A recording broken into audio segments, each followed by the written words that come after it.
Hi, everybody. Meteorologist Joe Cioffi on this Thursday. We are at 9:16 Eastern Time, May 10th, 2018. Just want to, we're going to jump in this morning because we do have a bit of a risk of severe weather that we're looking at for today. I'm going to start off with the Storm Prediction Center's risk areas that they've actually upgraded it a bit here for my area here in the Northeast. So we are under a slight risk of severe weather running from northeastern Virginia on up into eastern Pennsylvania, virtually all of New Jersey, and into the Hudson Valley, just to about western Connecticut, with the marginal risk extending just to the east of there and also back to the west into western PA. We're seeing some showers and some isolated thunderstorms showing up on the radar. Another area of risk to point out is the one that's out to the west in Nebraska and just touching the Kansas-Nebraska border and going back into parts of southeastern Wyoming. The marginal risk encompasses that. All of this embedded in a general area of thunderstorms. So we are probably going to see some scattered nasty weather developing as we go through the day today. How much of this thunderstorm activity actually holds up before it reaches the coast remains to be seen. But at least this morning, we're seeing some action on the radar. Here's the regional view. We are seeing a line moving across central PA. There's actually a lead area that's to the east of that, and then you've got this line in central PA, a couple of thunderstorms embedded in here. It's kind of creeping along, so figure this afternoon we're going to see some stuff fire up as this moves to the east, and then after that we should see some improvement in weather conditions overall. Here's the wide, I'll just give you the wide radar perspective. Here we go. Figured it might as well just jump on this morning and get this all updated here so you can have some fresh information. But here you go. So here's that. You can actually pick the frontal boundary shows up fairly well with the way the radar echoes are lined up on the radar through upstate New York, central PA. Then they kind of arc back down into southern Kentucky, back over to some showers, some narrow band of downpours and storms.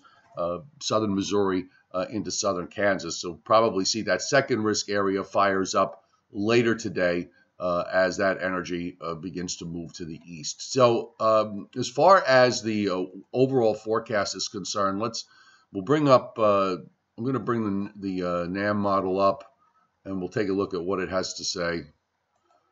Oh boy, what is this? Okay, hang on. So let's get rid of that. And that actually on the first screen is a jump off to Sunday, which I'll touch upon in 1 second. It's not looking especially promising for the Mother's Day weekend, but we'll get to that in a moment. Here is...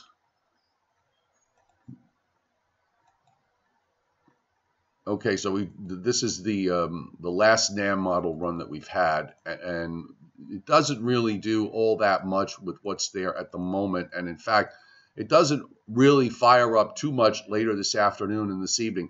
But a lot of this is going to depend on marine layer, how much daytime heating occurs, and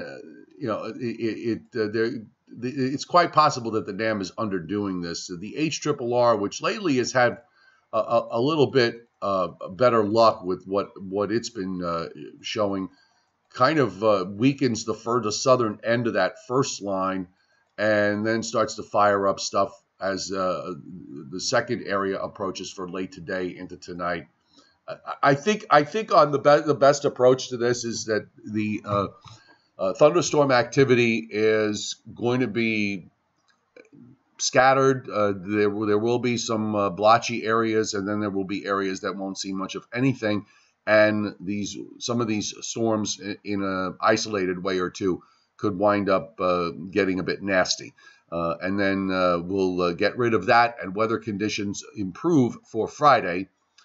And then we go into the weekend, which has become a bit more problematic. We were talking about the fact that the last few days with the upper air structure was going to be a bit of a delicate balance. And when we watch on this tight view, you've got an upper ridge that is building across the southern states, but it's a flat east-west ridge, so it doesn't really push all the way up, and we're still in a northwest or west-northwest flow coming down from Canada.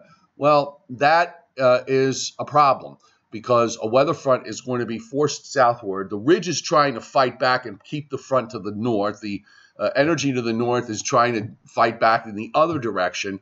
So you wind up with a stalled frontal boundary, and this is going to cause a problem because we're going to have waves developing on that front. And by the way, as we move into next week, that ridge builds off the southeast coast, and I think this is going to mean for an increased flow from the Atlantic and even into the eastern Gulf of Mexico that probably will make next week a bit of a rainy week in the east. We haven't seen something like that in a while, but it just appears to me that that's where we're going with all this. So here's the surface map from the GFS. And I think the big issue for Sunday is going to be the fact that the front stalls to the south and, whether these, waves develop on it. Here's today's weather front, goes on through, pretty decent day tomorrow.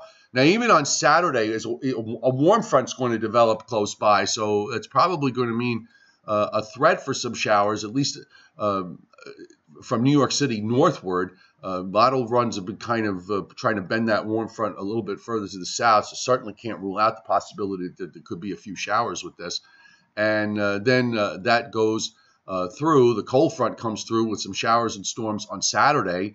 And notice it just kind of lingers there for my area, from eastern Pennsylvania to southern New England all day Sunday. I don't think it rains all day. I think it's going to be, there'll be some on and off showers and some dry periods in between. We'll just have to deal with it from that respect. And then you can see what happens next week as moisture starts to build up as we go through the week with this Atlantic Bermuda high opening up a moist flow from the Atlantic and eastern Gulf of Mexico up into the east. And you've got this also big surface high to the north that tries to press down over time. So it's a potential here for a fairly wet pattern next week. In fact, late next week, we get into a little bit of overrunning here as a strong high builds down from the north and presses southward and puts us in an onshore flow.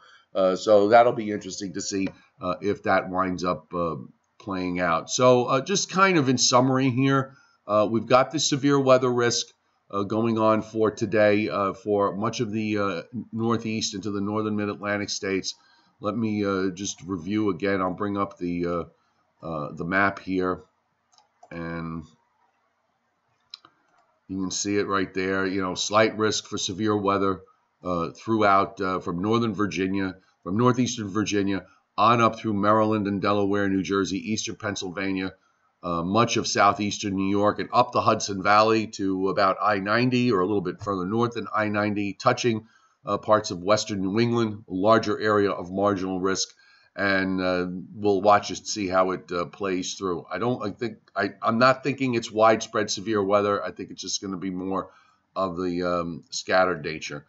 So I see a handful of you guys are on this morning. So let me just acknowledge Jimmy Anderson, Mahogany 2680, Stephen Franco, Raymond Gulbalt. Raymond, I pronounce your name, differently every single time. Let me know if I'm doing it right, please. Jimmy Anderson and Jimmy, if you've been on here long enough, Jimmy, I don't do long range. It's not my forte. I have no idea how warm the summer will be, although I'm sure it will be warm. I know that's a non-answer, but that's just the way it is. And you want thunderstorms if you're in the east. You're going to get them today. All right, schedule today, regular 6 o'clock live stream, and, of course, tonight, 9:15 on Facebook with the Joe Rayo Joe Cioffi Show, or as we call it, the Joe and Joe Weather Show. So we hope to see you then. Have a great day and a safe one, and we'll talk to you maybe this evening, 6 o'clock here on YouTube.